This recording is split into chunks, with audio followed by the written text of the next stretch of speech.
السلام علیکم ورحمۃ اللہ وبرکاتہ۔ اس کلاس میں ہم لوگ اقراص کے بارے میں پڑھیں گے جو کہ قرص کی جمع ہے۔ اور دیکھیے میں نے آپ کو حبوب کے بارے میں پڑھا رکھا تھا۔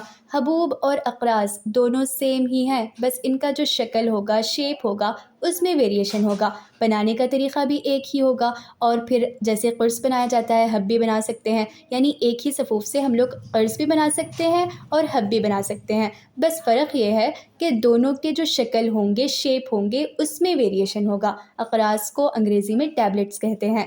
گولیوں کی ہی ایک قسم ہے جو چپٹی یا تکونی ہوتی ہے۔ تکونی کا مطلب ہوتا ہے ٹرائنگولر اور چپٹی کا مطلب ہوتا ہے فلیٹ۔ ٹیبلٹس جو ہے نا ٹرائنگولر، زمانہ قدیم سے رائج ہے، یعنی جو اینشینٹ پیریڈ ہے تبھی سے اقراص بنائے جاتے تھے۔ حبوب و اقراص میں صرف شکل ہی کا فرق ہے، دونوں کا طریقہ تیاری مشترک ہے۔